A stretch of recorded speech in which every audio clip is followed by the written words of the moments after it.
Welcome to Stonewatch. This is my open spoiler discussion from Marvel Studios' Loki. And if you haven't already, please smash that subscribe button and click on that bell so you can notify for future videos. And be sure to give this video a thumbs up. And wow, man, I just got done watching the 5th episode of Loki on Disney Plus, and I gotta say, it was alright. Now, I have to admit, I am not totally schooled on all the Loki comic book lore that's out there, because he wasn't really one of my top favorite comic book characters when I collected back in the day. Okay, I mean, he was in a few of the books that I had, but that was mainly because, you know, it was a Thor book that I had to get that tied into whatever big, huge crossover event that was happening, because I didn't really actually collect Thor back in the day. I was mainly like Captain America, Iron Man, The Punisher, West Coast Avengers. I mean, just to like name a few, those were like my main titles that I collected when I actually collected back in the day. So I didn't really know all that much about Loki, so I'm learning so much more about this character, like all what has happened in the comics, you know, back in the day and up until like recently. Now, I have recently seen a couple articles and videos pointing out the fact that now that Kid Loki has appeared in this series, it seems like that the MCU is heavily leaning into the possibly give us a Young Avengers show or movie, because we've already met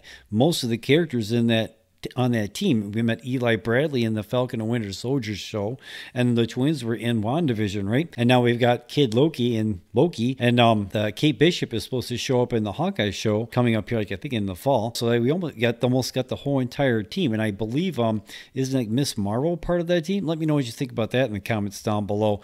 I mean, I don't really know much about that comic. I've never collected it. That was like way after I stopped, so I'm like learning quite a bit on that, and it seems like some of like the storylines I read, it didn't seem like they did all that well. So I don't know about that one, but who knows? I mean, as long as it's good stories, right? I'll watch it. I don't care. And like I said at the beginning of the video, there were like Easter eggs throughout the whole entire episode, other than the Loki variants themselves. I mean, and there was like a lot of them, like especially after like halfway through, like a whole mess load show up, and I'm kind of glad that they only like really gave you like the names and the background stories of like just like only like a handful of them, you know, like the old man Loki, Kid Loki, and boastful Loki. And we found out a little bit about Alligator Loki, that he ate somebody's cat, and that was his Nexus event. I mean, I thought that was kind of weird, but what else is he going to do, right?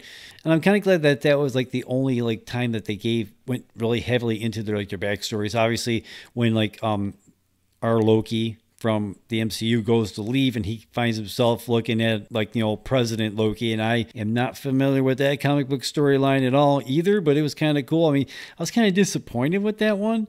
I mean, I thought it was going to be a little bit more. I mean, I don't know what I was expecting. Again, I never read that comic, so I don't know. And then like all those other variants that were in the room with him, I mean, I thought that was kind of neat. And somebody pointed out, I believe it was on the Screen Rant breakdown, that this guy right here, he was in like in episode 2 when he was showing all the other variants and the little holograms in this series. So I thought that was kind of cool. Like they kind of paid that off. I didn't catch it till I saw the breakdown video, but it was cool to find that out, right? Now, even though I thought this episode did push the story further on down the road like it needs to, because we only have one more episode left to go, and this thing is over and done with. I mean, but this one didn't really, I don't know, and it didn't really rank up there as one of my favorite episodes. I mean, I'm glad that the Loki brawl didn't like last longer than what it really needed to. I don't know what I was really expecting. I mean, it was cool to watch, and it was kind of funny, but at the same time you're going, okay, can we like actually really move? I mean, I will say that out of the 3 MCU shows that we've gotten so far, my favorite one was Falcon and Winter Soldier. Really, I mean, I like WandaVision, was really cool. I did like WandaVision a lot, but so far, out of the 3 we've gotten so far, I have to say that Falcon and Winter Soldier is my favorite one.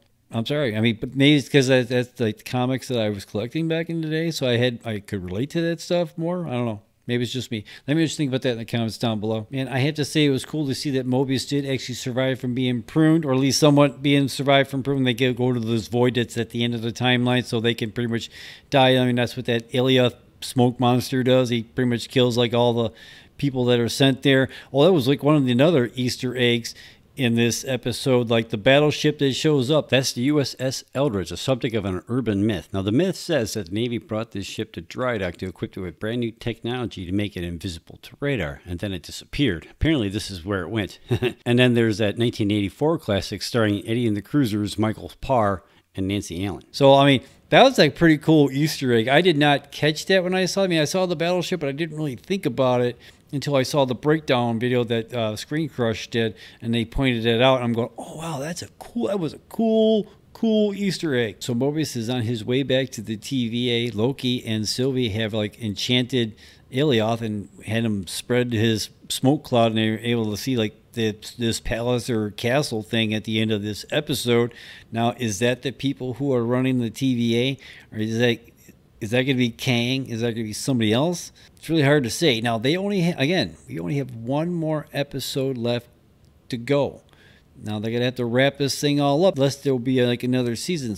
But I can't really see them like ending this off on a cliffhanger. Can you? Let me just think about that in the comments down below. That would be really something that they like get it to where, oh, we gotta wait to find out when like season 2 hits. People will probably go nuts, right? So I don't know, man. Again, this wasn't one of my favorite episodes of the series. I mean, but it's like, you know, so far like it's 2 for 3 of the episodes I actually kind of liked for this series, which it's not really doing all so well, and there's only 6 episodes. So I'm waiting to see, like, I'm hoping that episode 6 is gonna like wrap this all up and make it all like, okay, now it made sense on why they did this and why they did that. Maybe, just maybe. So I don't know, man. Did you see episode 5 for Loki on Disney Plus? Let me know in the comments down below. Did you like it? Where does this one rank with you with all the other episodes? Let me know in the comments down below. Again, I mean, I wanted to like this episode, but I only like part of it. So I don't know. Let me know what you think in the comments down below.